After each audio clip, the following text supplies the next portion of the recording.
Back in 2002, the first movie in Sam Raimi's Spider-Man trilogy was released. 2 years later, we got a sequel. A few years ago, a Thomas-styled parody of a scene from Spider-Man 2 was created by a certain gamer who, if I'm not mistaken, loves hats. Recently, he asked me if I wanted to illustrate a storybook version of the parody, and, as you can tell by the fact that I'm making this video, I said yes. With Spider-Man currently in the public zeitgeist again thanks to the recent release of Brand New Day, it was decided that now would be a good time to release the video. I've added a link to the video in the description so you can check it out before or after watching my process of drawing the illustrations. It's time to make a start. The parody takes place during the famous scene from the movie where Spider-Man and Dr. Octopus are fighting on top of the train. The brief was to illustrate scenes from the parody video, with a style reminiscent of the Railway series. I mainly colour-picked from the illustrations done by Gunvar and Peter Edwards, going for a style somewhat similar to the Reverend Audrey's later books. As well as this, I extensively watched the parody video for reference, and I also re-watched the Sam Raimi Spider-Man films. I'll admit I've never been the greatest expert on superhero movies. Banana Man is usually my limit. But the ones I have watched I've generally quite enjoyed. As of the writing of this script, most of the Spider-Man films, aside from Brand New Day obviously, are available on BBC iPlayer for anyone with a UK TV licence to watch. I might give the other films a watch while they're still available, since I quite like the ones that I did see. At this point in the movie, Harry Osborn has instructed Doc Ock to bring him Spider-Man in exchange for tritium to fuel his machine. He goes after Peter Parker, who, as far as he knows, is just a photographer who has connections with Spider-Man. After finding Peter in a cafe and attacking him, the two of them fight atop X95, the subway train. This first illustration depicts the beginning of the scene. X95 is currently none the wiser, just trying to make sure that the passengers get to their destination on time. And, with that said, here is the completed illustration.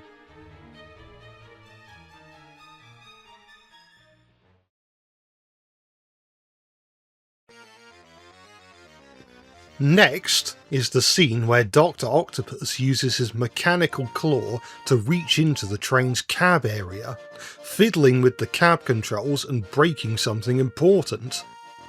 This means that X95 can't stop or slow down, making him a runaway. I figure it's worth pointing out that when creating these illustrations, I would generally receive feedback to add or change certain elements, meaning that the illustrations went through a number of iterations during the development of the project, where certain elements were different or missing originally.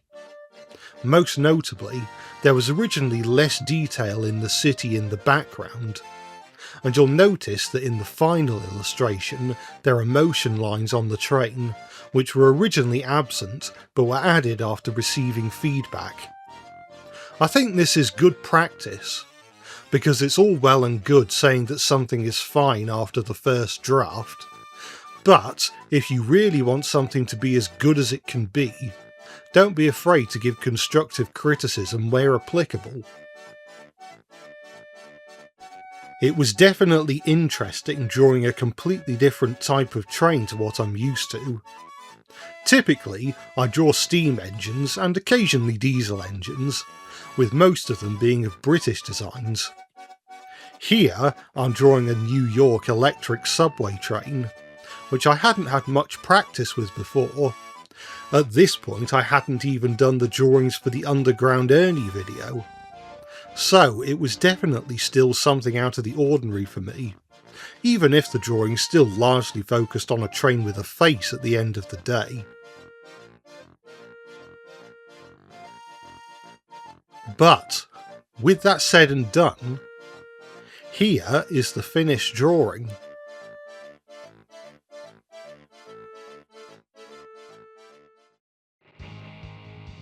This next drawing contains a scene that wasn't actually in the original film. Spider-Man does lose his mask, but I don't recall seeing a scene in the movie where a goat eats it for tea. That is something I really like about the parody video. It's not just a remake of the scene but the train talks and has a face. The scene was rewritten to contain references to the classic series of Thomas and Friends, and affectionately pokes fun at both properties, while still feeling true to the spirit of the originals. In the original movie, this is a pretty intense scene, but rewritten in the classic Thomas style, it feels much more like a light-hearted and humorous adventure. In keeping with the parody video, I decided to retain a similar look for the human characters as well as the goat, to make the illustrations feel a bit more Thomas-like. You'll notice that the goat's limbs are shaded in a way that makes them look like modular parts attached to the main body, as opposed to being flush with the body like it would be on a real goat. Another thing that was interesting to draw that I'm not typically used to when drawing train illustrations is inner city landscapes.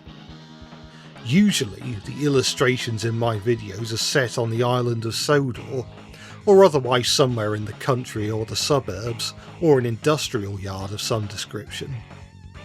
Again, this was something I quite enjoyed as a bit of a change of pace, and I wouldn't mind giving myself excuses to draw more inner city illustrations, if I can justify it. And so, here is the finished illustration.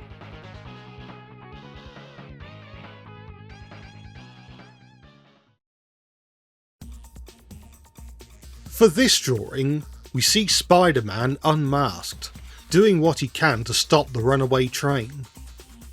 His first attempt doesn't go all that well. He attempts to stop the train with his foot, but it doesn't even slow down. In the original film, he destroys the sleepers by doing this, but in the Thomas version he just bumps along them. In the original Thomas and Friends series, the human figures are quite limited in what they can do and how they can be posed, which sometimes proved limiting for the production crew.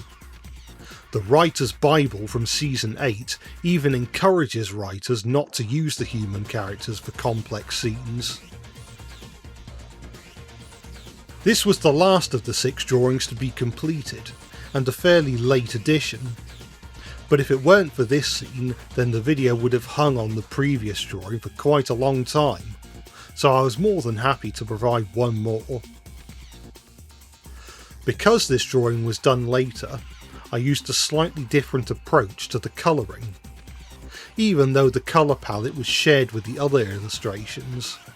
As a result, I had to go back and make some tweaks to the colouring of the previous illustrations to bring them a bit more in line with this one, mainly with regards to the human figures, which had a slightly more basic colouring style at first. When I was asked to illustrate this piece, Hat-Loving Gamer suggested that I alter Peter's pose during this scene since, in his words, the original pose was more like a Lego minifigure. I was more than happy to oblige, while still making the pose look like it could have appeared in the model series of Thomas and Friends. I suppose this is more like if a bespoke body had been made specifically for this scene. And, with that said, here is the illustration completed.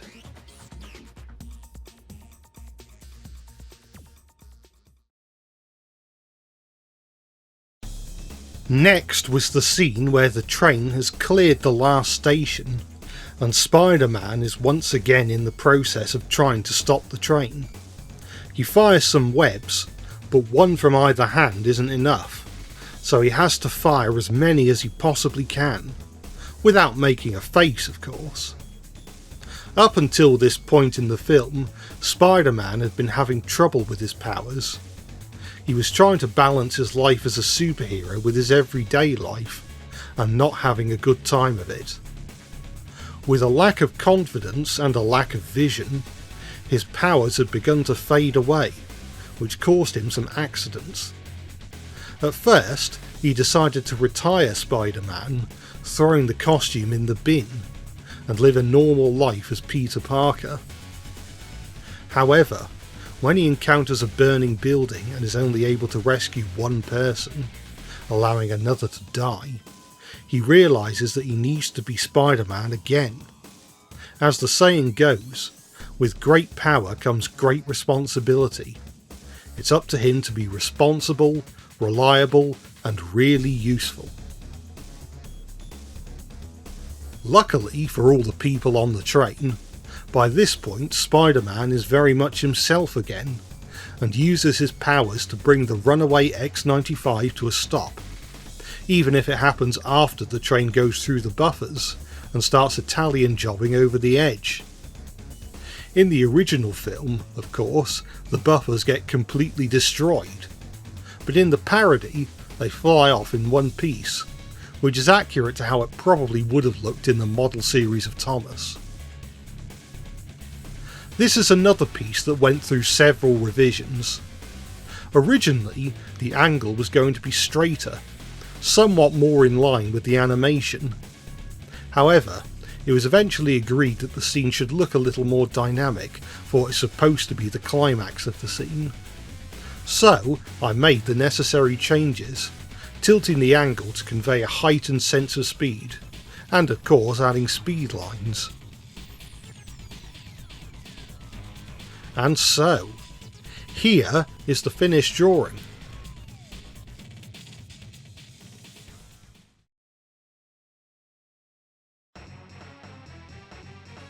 And here we have the final illustration for this video. This takes place shortly after the previous drawing. X-95 has crashed through the buffers and is currently hanging off the edge. I'm sure Sir Handel knows how he feels. Spider-Man is completely exhausted after having saved the day, and is about to fall off the front of the train.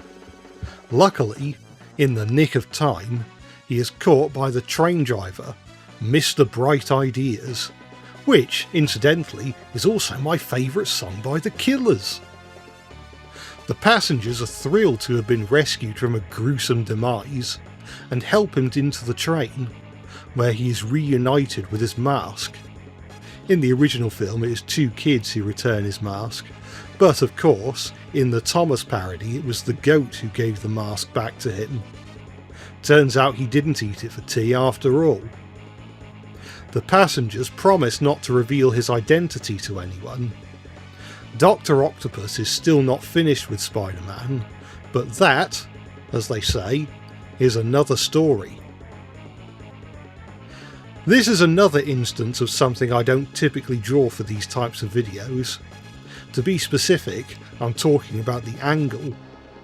Since usually when I draw engines I'm drawing them on the track, it's rare that I draw them from a lower angle, and when I do, it's usually not as low down as this.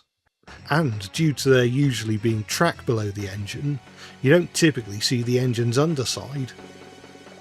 Having said that, I think I managed to make it work in the end. And so, all's well that ends well, everyone's happy. At least until the next scene in the movie takes place.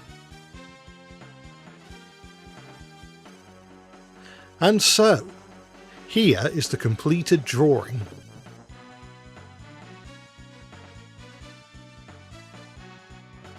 And there we are, 6 illustrations adapting the Thomas & Friends Spider-Man 2 parody. I had a lot of fun working on this one, and getting to draw something very different from my usual fare, even if trains are still involved. I want to thank Hat Loving Gamer for giving me the opportunity to collab with him for this project, and I hope there will be opportunities to do more collabs further down the line. I guess I'll have to wait and see. With that, I hope you've enjoyed yourselves. Make sure to check out the video that these illustrations were made for, which I've linked in the description, and I hope you've enjoyed the video, and I'll see you all next time.